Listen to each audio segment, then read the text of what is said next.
But hey ho, because I can't post anything up on that, I'm at a bit of a loss. So the only thing I can do is go live. So I hope I'm not too much of a disappointment anyway. But yeah, first things first, I just want to make this clear. Yeah, because I know that Paddock and that them lot are going to be tapping into Brian's shit and everything. Let me tell you something now. If anything happens to Brian, right, it won't go away. Yeah, it will not go away. Let me tell you that now. I will fight with till the last breaths in my body if anything happens to Brian. Yeah, like there's been some really weird shit going on these past few days, and you too say, "Oh no, it's coincidence. It's coincidence." But like I said, he's got he's got some really big shit. Like but like he's got enough to blow this government out of the water, and I mean out of the water. So, and as every day goes by, I kind of realise how big this is. I mean, I've only been in this a year, just over a year. Brian's had it 30 years.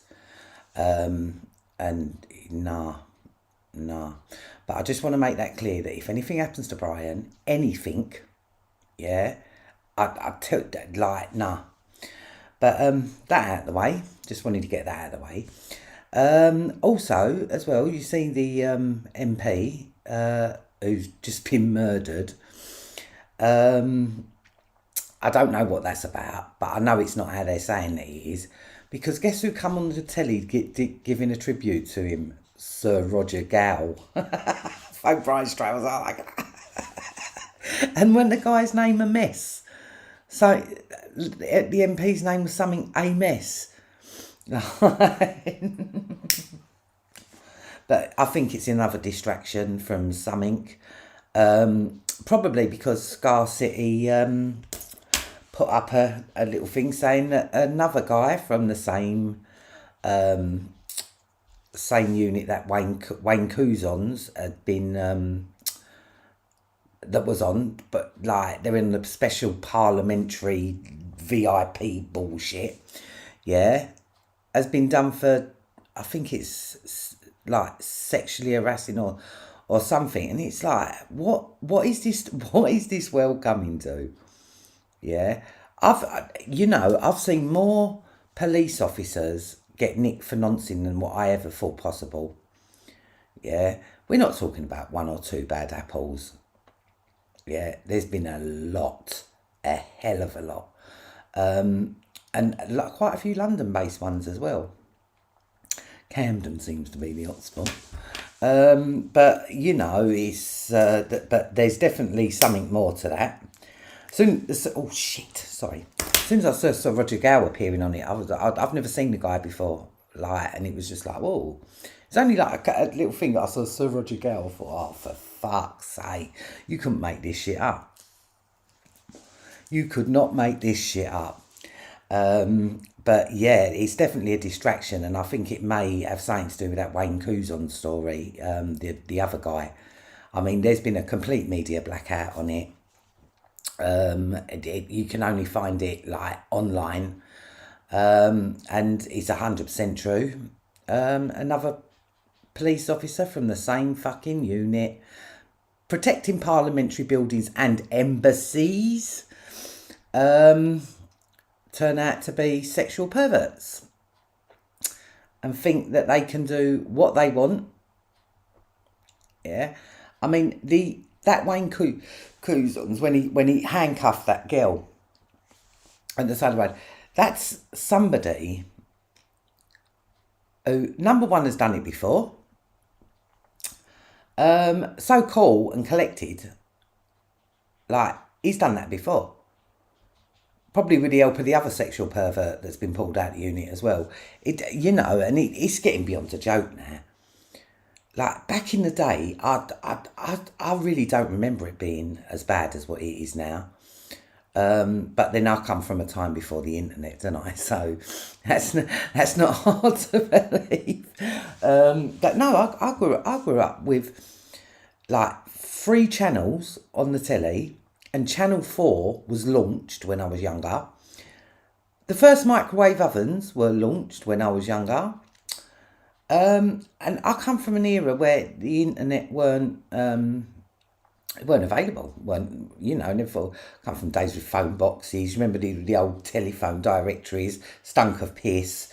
Like, it's fine. But yeah, I do believe now, like they've had things sewn up for so long. It's they're just doing what they want to do. Although I don't even know if that was him handcuffing that Rachel Everard, because I don't believe that Rachel Everard ever existed. But yeah, but if that picture of him on the side of the road with her, right? Number one, you wouldn't get a lone police officer arresting a woman on her own. So just want to say that. But he went about it like it was just like another day at the office, mate. Just another day at the office. Then they had that CPSO found in Kent Woods.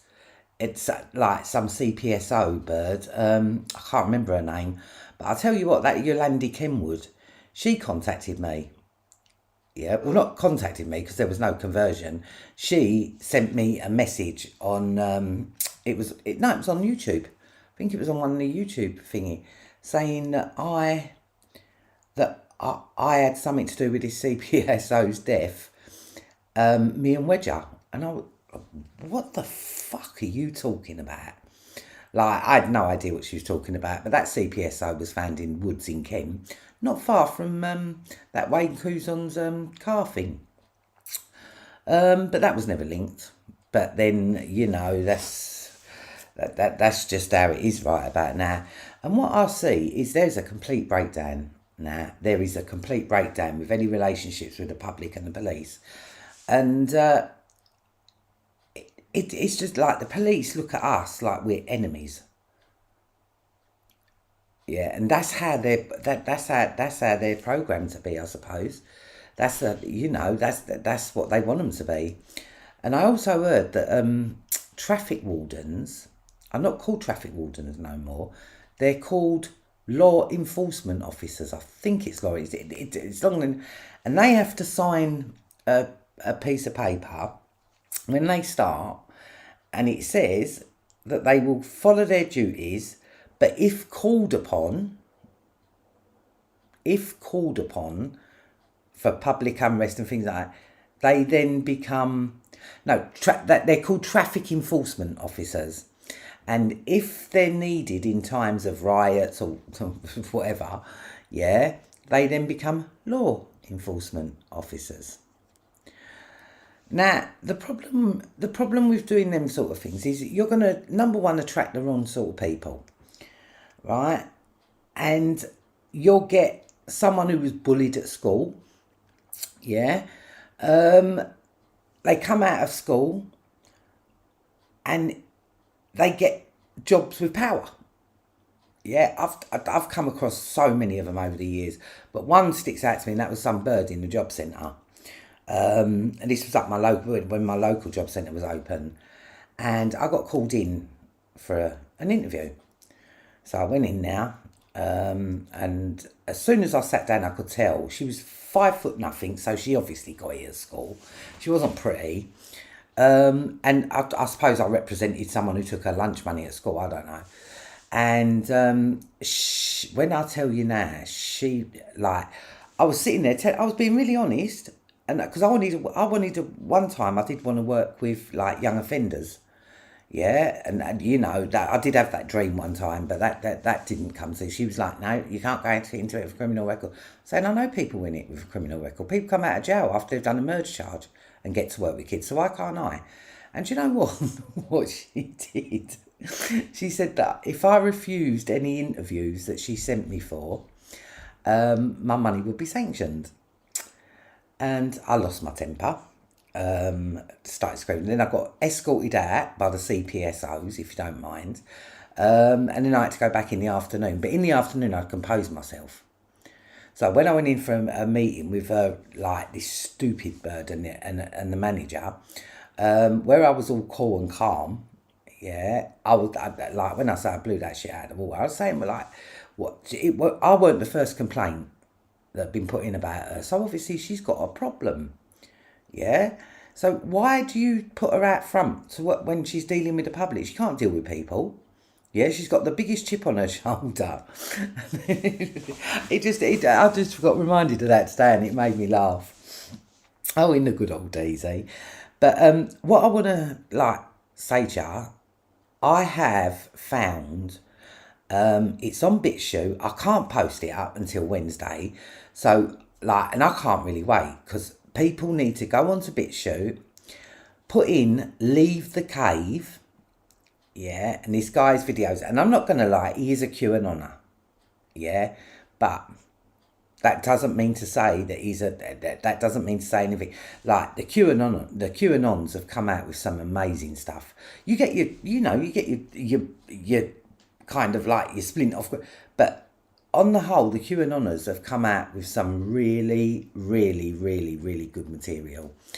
And this guy, he's done an amazing job, and it's called, oh my god, I can't even remember the name now. Invarium. Oh fucking hell! It's so like Invarium. It's quite far down, and it's part 1 and it's part 2. Oh my god! Yeah, and it's not one of them. You know, my usual traumatic. It's not like that. It's quite hard hitting, but it's not traumatic. And he covers it's a 10-parter, but it's over 2 parts, and he addresses different countries, and oh my god, there was stuff about Dutroux that I knew that there was lots of dead witnesses, but there was 30 dead witnesses. And then it goes to Lithuania, and they wanted to give this little girl back to her mother, who let her friends abuse the child. And they come together, and the courts have said that the mother could have her back. And this child was screaming. She didn't want to go back to her mum. And they cut down the wall. 240 officers come and got her. So it just goes to show you, you know, kind of like, boy, if someone wants your child, mate, you ain't got no hope of protecting them. No hope. And then we get to the good old UK. And it starts off with the Bullock Forsyth. And I did cover that on a very, very, very earlier podcast, and I think I will cover it again. Bullock Forsyth was working in Lambeth Council. He come from an abused background. Didn't have the best start in life, but like I said, we all have choices in this game. We all have choices, Daniela. And Bullock Forsyth chose not to be the perpetrator, to be someone who really cared. And he basically was gathering evidence, and there was rapes going on underneath Lambeth Town Hall. And he had photographic evidence of this, and he had quite a bit of other evidence as well. And he lived in Clapham, and they nearly blew up his whole block of flats to kill him. And not enough attention has been given to Bullock Forsyth because of the Lambeth connection. That's what that is. But yeah, I'm going to visit there again, but not tonight. I'm just doing a quick live because I'm bored, to be quite honest. So I thought, oh well, might as well go on. But yeah, no, Bullock Forsyth is was like really bad, and he was beaten around the head, and then the gas was left on his flat, which luckily enough it didn't ignite, and the whole block of flats didn't go up, and he ended up being the only casualty. And then it covers Jill Dando, and it covers old Jimmy Savile. But to be quite honest with you, there was more fakeness in the UK one. I was waiting for the Amstead case to come up, but it didn't. And then on the screen, full of John Widger. When you know he's lying, you can see it clearly. But when you don't know he's lying, you can't see it clearly. And it's him giving the testimony at the shitty, the two Bob ITNJ seatings, which are just, they're just ridiculous.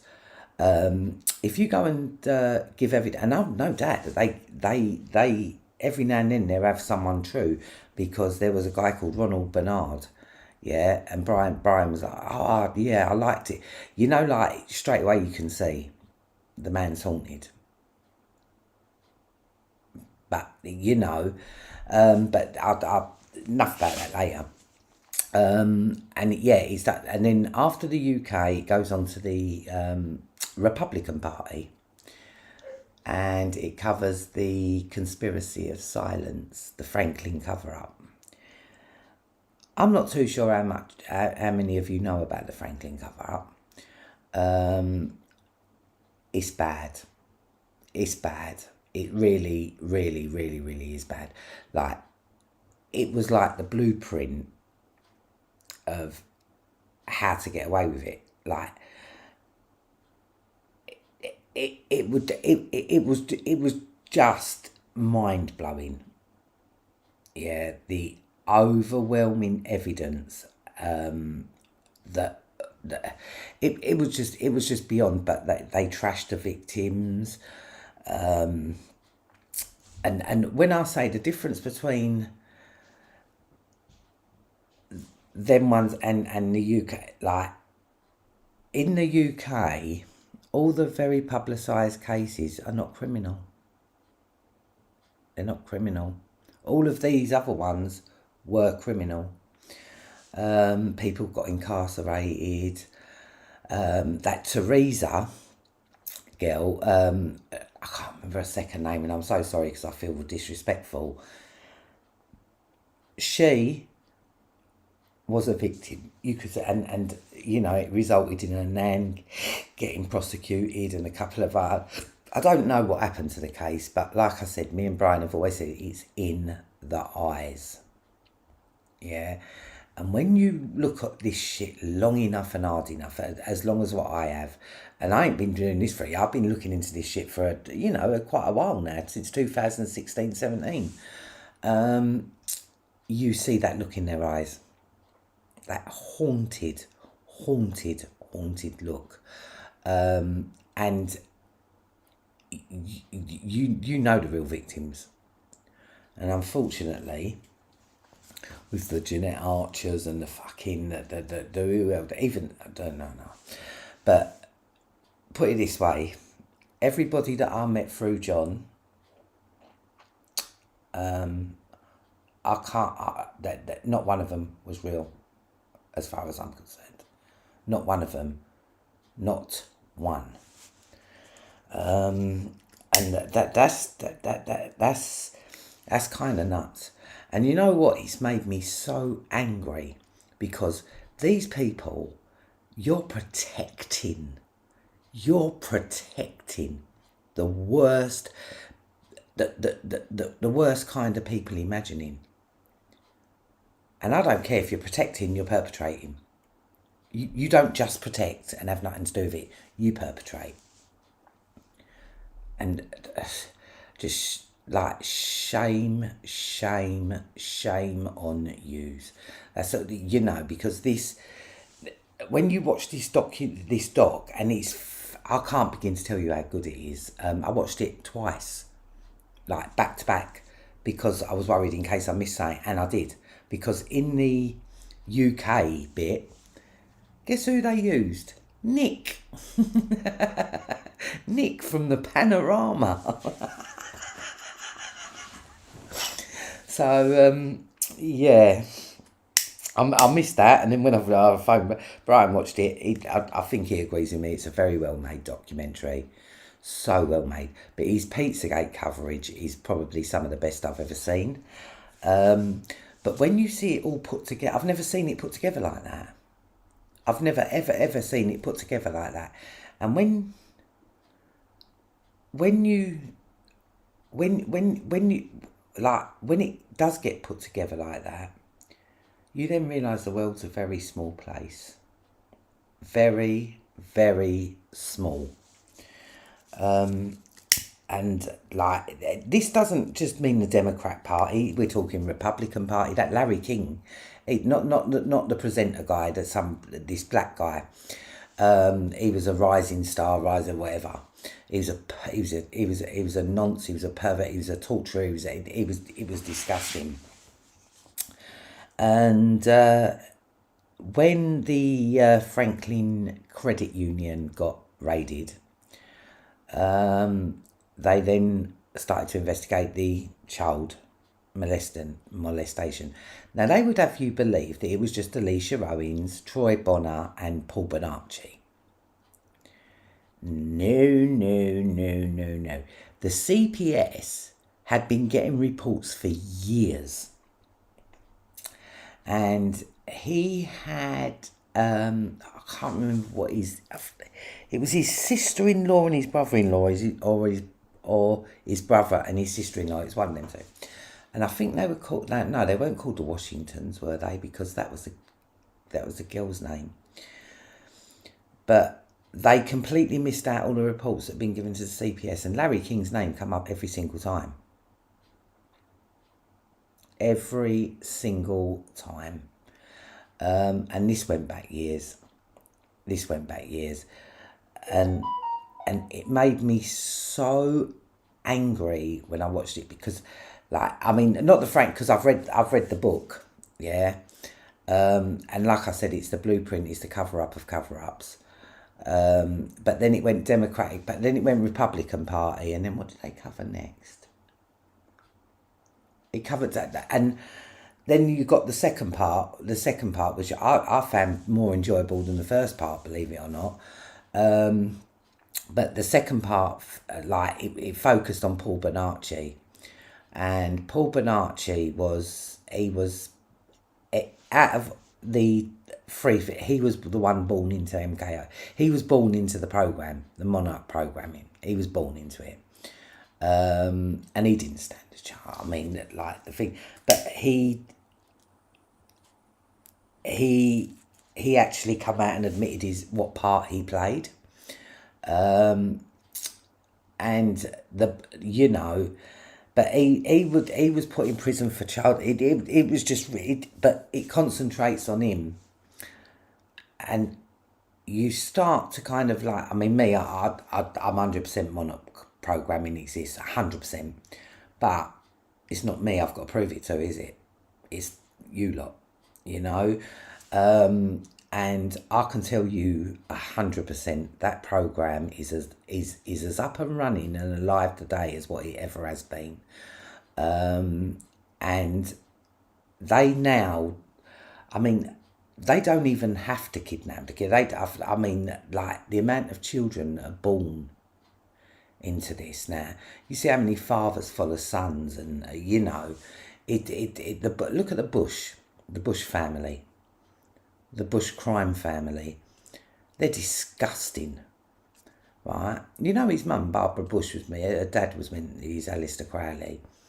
I mean, I say it is, and there's no proof, but you just look at it. Their faces cut off of each other. It's ridiculous. But yeah, I'm going off topic now, aren't I?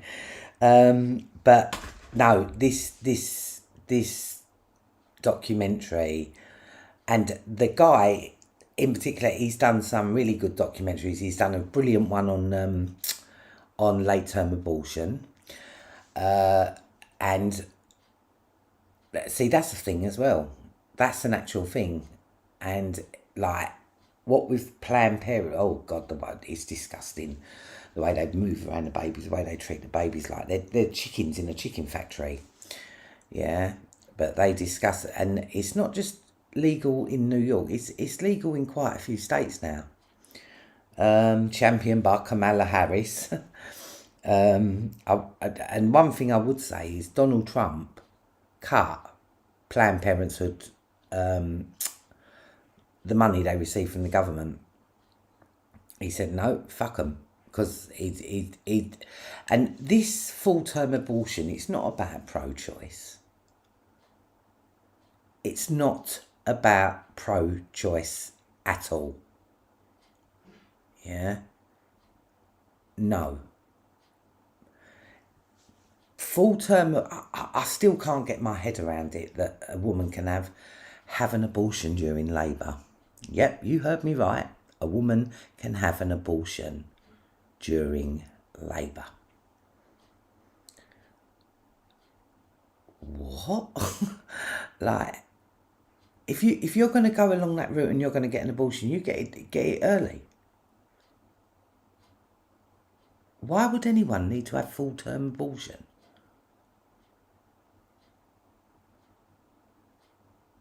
Like, when you're saying, oh, in the second trimester, in the third, it's being pushed. And I just want to say to people as well, you do realise that 50 years ago, homosexuality was completely and utterly illegal. Yeah, I'm not saying the rights or wrongs of it. I'm just saying that people's morals and fear of hate speech or whatever, it governs you. And it was Hitler who actually famously said that paedophilia has no shelf life. Because when I was growing up, if a politician got caught cheating on his wife, game over. Now it's a thing. You know, if a man was secretly gay, you go jail for that shit. I'm not saying that's right. I'm not saying that's my beliefs, but I'm just saying that is the reality of it. And it took them 50 years. Now we have same-sex marriages.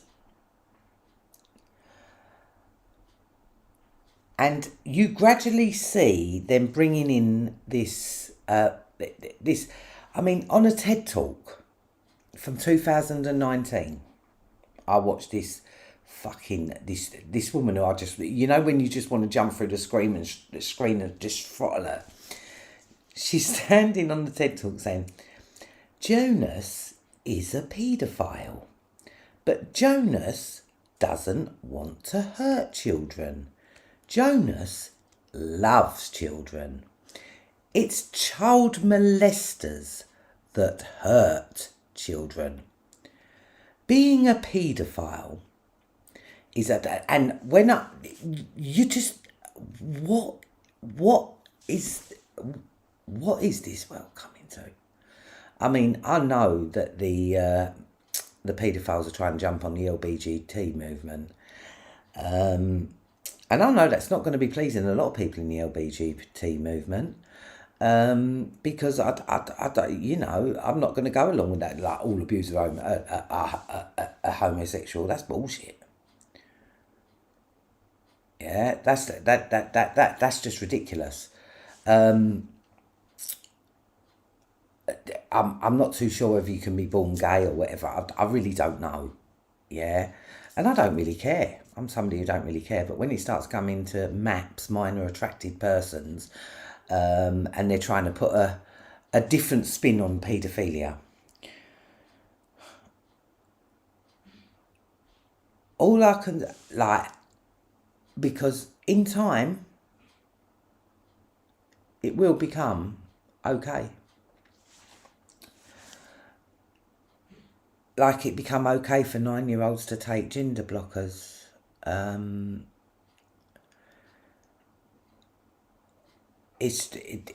But that's so minor compared to what, like, the trafficking and the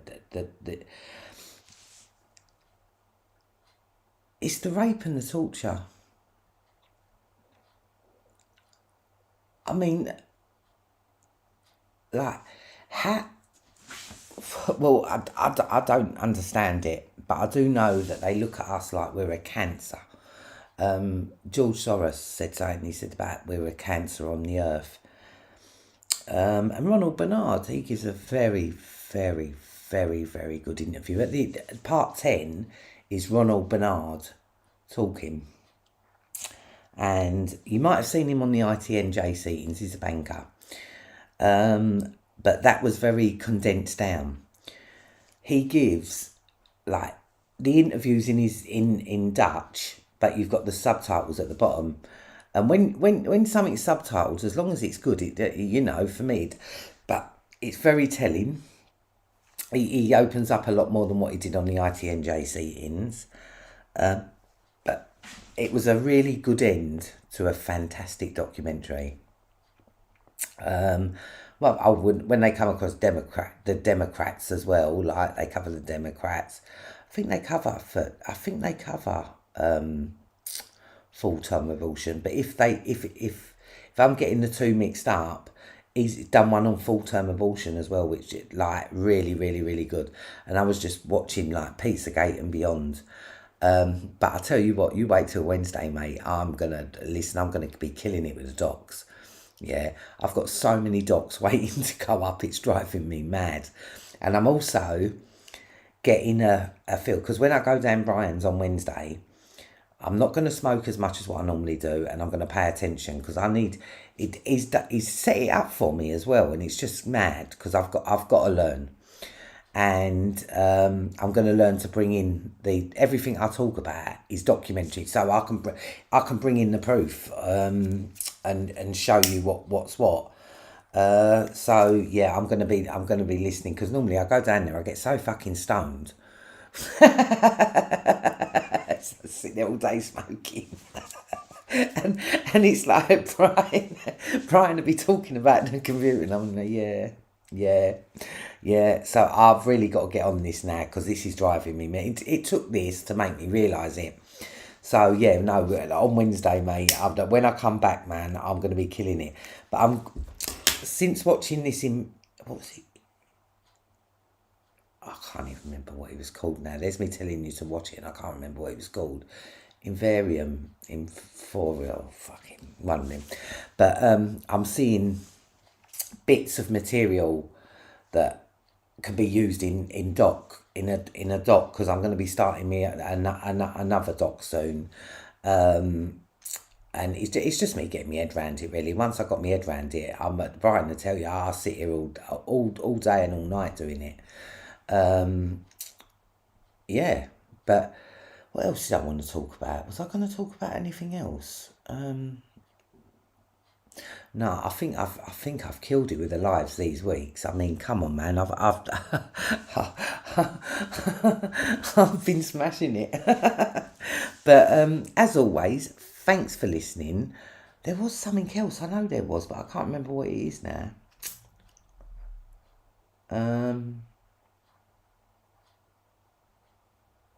Yeah, let me finish on this note again. If anything happens to Brian, yeah, it ain't going to be so easy for you, mate. Let me tell you that now. Because the pressure that's being upped on him, and even I can feel it now. That sweeting shit is big. The link, it's just, and I don't know if you people who watch Brian, they would have seen the when he put up the tape recording of his police interview. That PC sweeting sounded to me like he just left Hendon. Brian was his first interview or something, because he was absolutely shit. You heard it for yourselves, right? And I think someone even put in his comments, they sound like a couple of YT trainees. Now, I don't believe that he was a YT trainee, because he was very sure of himself at Brian's door. Very, very assertive, to say the least. But when it comes to interviewing techniques, it didn't strike me as a very good interviewer. Yeah, and the bird was just as ridiculous. They never had a leg to stand on. It was when they said, "Oh look, like companies," and Brian said, "But Companies House is a public domain," and he was like, "Yeah," but no, Brian did make me laugh, and he was going, "Don't try and entrap me, sir. Don't try and entrap me, sir." But no, that well played, Brian, for putting that up, mate. Well played. That's that's thing, because that's sweeting shit. That you can't, and I believe that PC sweeting works for NCA. Yeah, and I believe I still don't believe the arrest was a legit arrest as such. But when you're the NCA, you can get away with anything. That's all I can say. And after watching the Dutroux thing, then the Lithuanian thing, and then you get a sense of, number one, what big shit Brian's got. Because I still don't know all the stuff that he's got. So much evidence. You just like, whoa. And every time I go down to his house, I get to see a bit more evidence, and it's like, whoa. But as for Tom Watkins, I believe that he's related to Ian Watkins. Come on, man. Come on. And Tom Watkins would have known Jimmy Savile, who in turn would have known Camilla Batmangeli because she's BBC. Yeah, Alan Yentob, head of the BBC, was heading up kids company with her. So, and do you know what? I'm going to put it out there because I don't really care. You see Andrew Ash, put his picture next to Camilla Batmangeli, and the resemblance is uncanny. Now, you could say, oh my God, that's ridiculous. But don't ever forget that she's Iranian royalty. Yeah. And every royal bloodline is obsessed with their bloodline. And they will have I'm not saying that she carried him, but they take her eggs for her life. And because he was picked for some reason. He was picked. Now, it's not out of the realms of possibility that he was a disposable choice. But for some reason, Andrew Ash was picked. And I believe he was a victim, 100%. But yeah, it was that Chris Fay guy. Well, do you know what? I am so lucky that I never met them. You know that. I was so blessed. So blessed. Because, that Chris Fay was meant to be the one who blew up about my children's home, Melanie Klein. And that's mad. But, yeah, like I said, it's, I'm just babbling on again now. So now I'm babbling on. I'm going to stop the stream. I'm going to go. But like I said, I've done this because I was bored. So, yeah. Nice talking.